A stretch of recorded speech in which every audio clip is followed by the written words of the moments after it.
Good day mga tambay, nagkita na naman tayo. At ngayong araw papagpag lang tayo. At matagal-tagal nating hindi nagamit tong ating sniper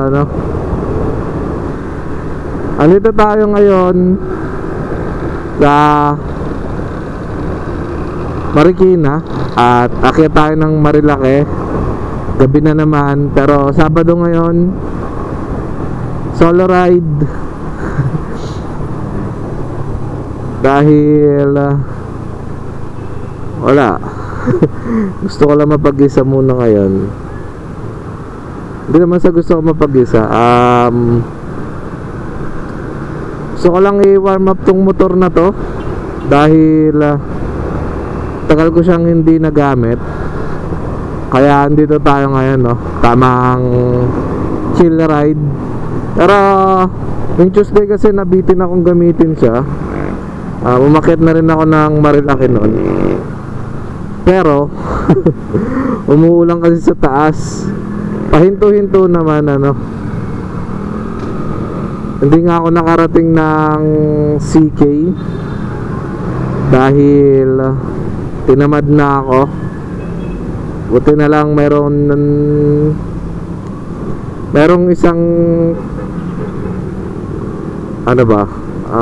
di ko alam, parang kubo-kubo din siya, magkakadikit na store.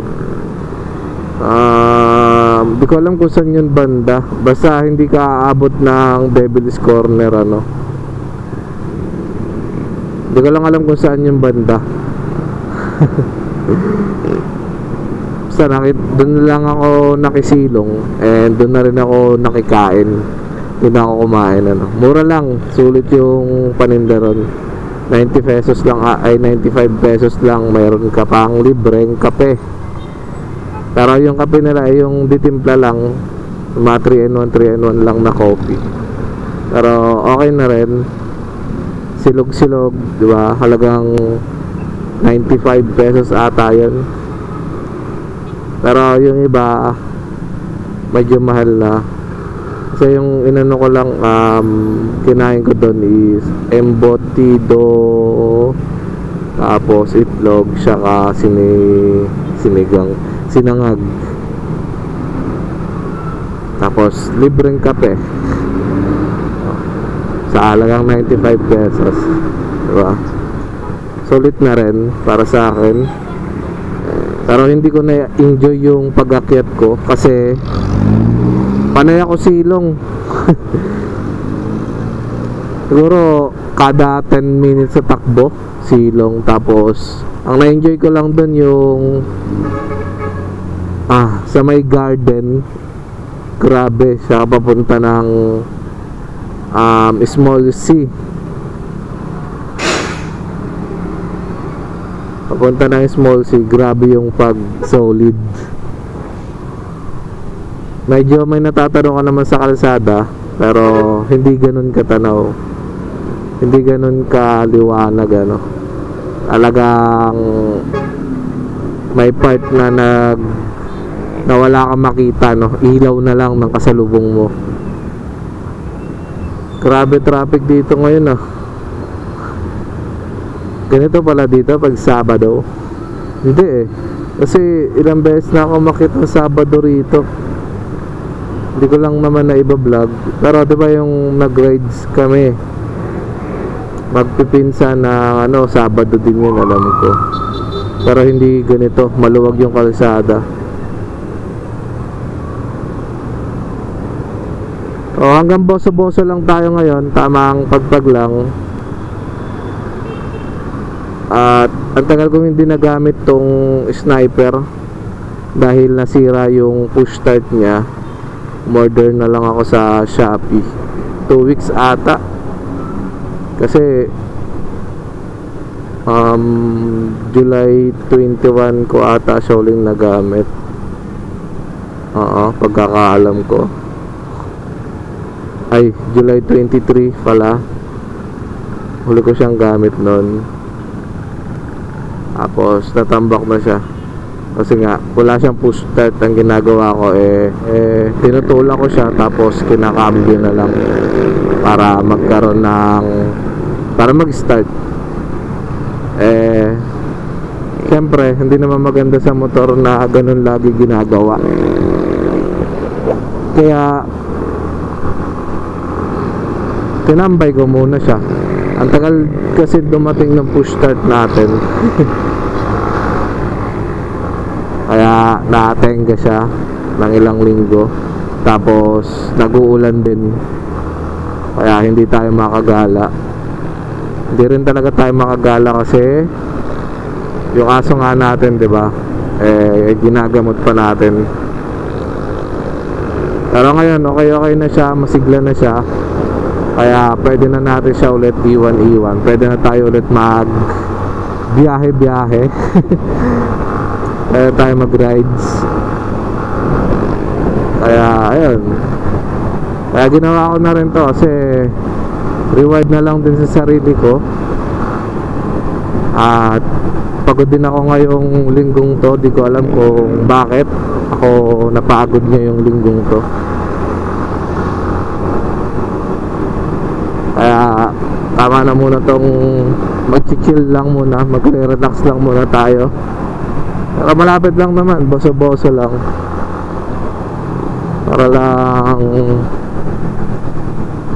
muna makakalma lang tayo ulit, makapagpahinga. So siguro iniisip na iba, hindi ka naman nakapagpahinga. Kung gusto mong pahinga, sa bahay ka na lang. Ito kasi yung pahinga na hinahanap ko. Dito na tayo makatambay. Ayun yung pure gold na sinasabi ko. At hindi naman ganun ka traffic, pero dito na lang tayo kasi may part pa rin na nagkakaroon ng buhol-buhol. Kasi may mga sasakyan na basta-basta na lang lumiliko,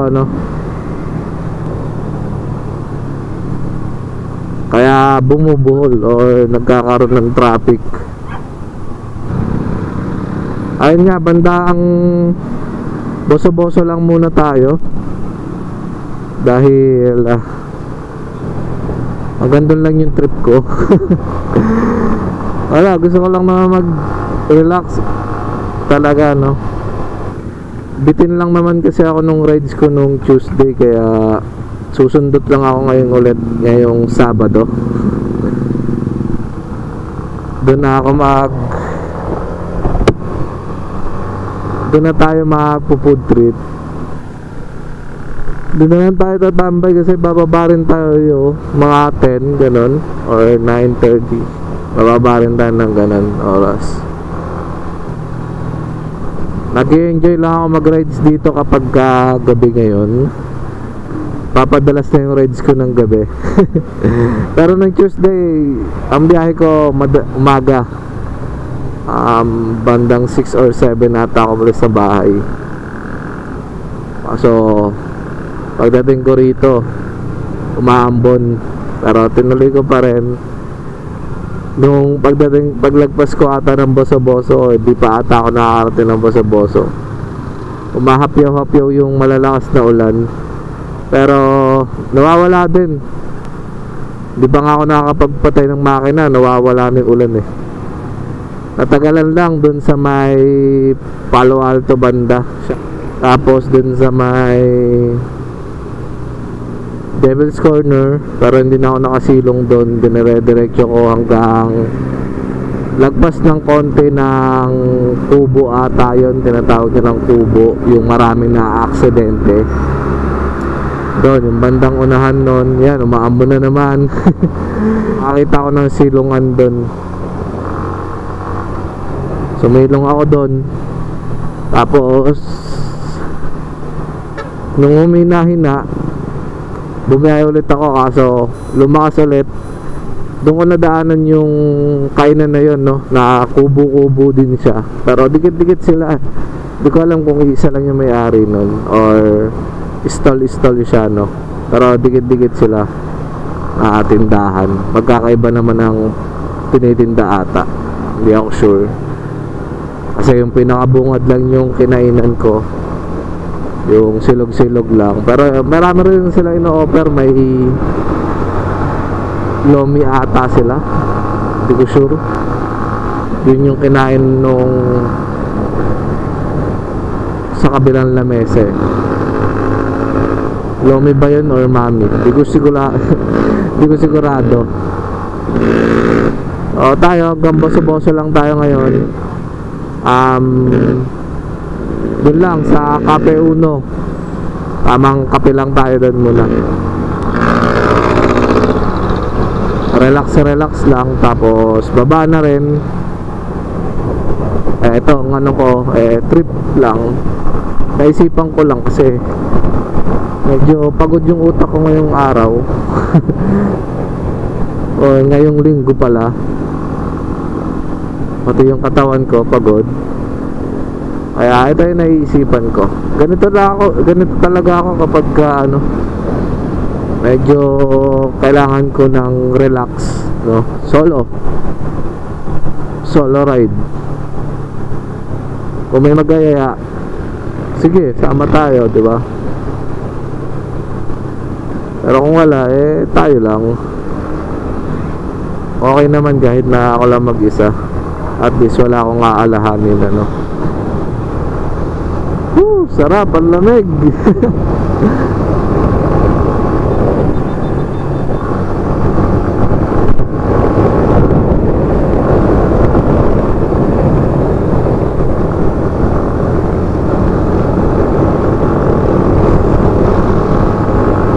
Tagal-tagal rin kasi tayong walang kita Kaya naisipan ko na lang na isama kayo at sama-sama tayo mag-relax doon sa pupuntahan ko.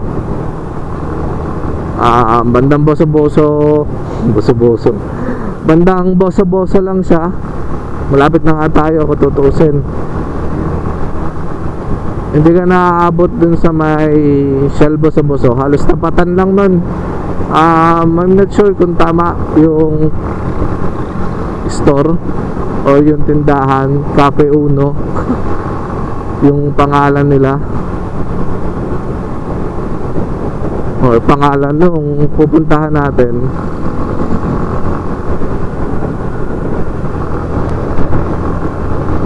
Ngayon pa lang din ako pupunta doon, ano. Sanay naman tayong mag-rides ng mag-isa, no? Isan-san nga tayo nakakarating Minsan nga pumapasok sa utak ko, no? Gusto ko mag-Baguio night ride, tapos balik agad din, ano? Pero syempre kailangan maaga ako umalis dito, ano? Gusto ko puntahan yung night market ng Baguio. Siguro kailangan mga alis ako rito mga siguro mga 3 ng hapon, ganun, or 12 para tanghalian, or pagkatapos ng lunch alauna, ganun, para sakto gabi na nandun, no? Tapos hahanap ka na lang ng mga campsite na nagpaparkila ng tent. Although may tent naman ako sa bahay, syempre ayoko na magdala, lalo ako lang naman mag-isa yung babiyahe papunta ron. Kasi hindi ko pa nasisilayan ng Baguio ng gabi, ano. Kasi 2 beses na ako nakakit ng Baguio gamit yung Suzuki Smash ko, saka itong Sniper. Puro umaga yun. At umuwi din kami kinahapunan. Lumampas na tayo. Dito lang tayo dapat. Doon lang tayo. Lumampas tayo ng Bagya. Ikot na lang tayo dito sa may Shell.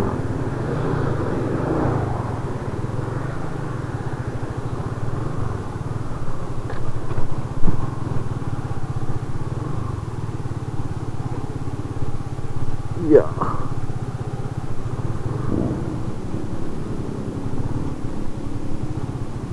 Dami pa rin tao dito, no? Bagay, Sabado rin kasi ngayon.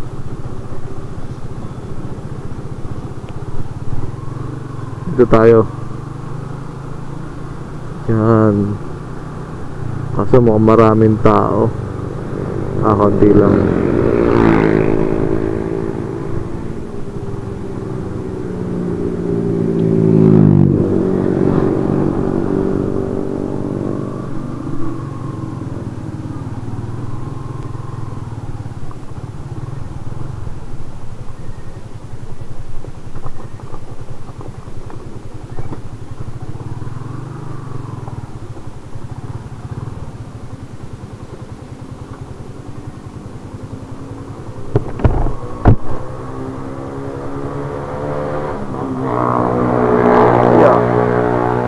So, andito na tayo.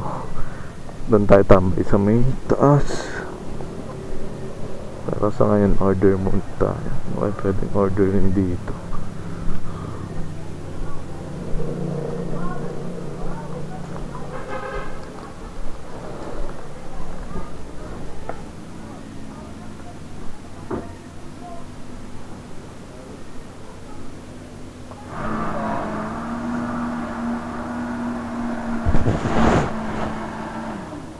Doon na lang ba?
So, ayan mga tambay. Tapos na tayo mag-FT rito. Tapos na rin tayo mag-relax.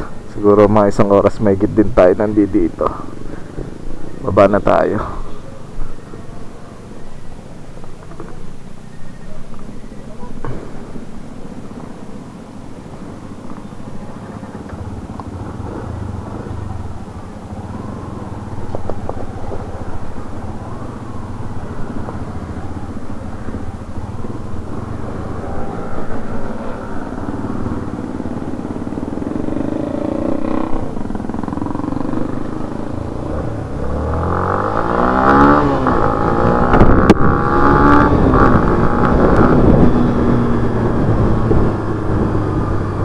So, mga tambay, tapos na tayo doon. Sulit.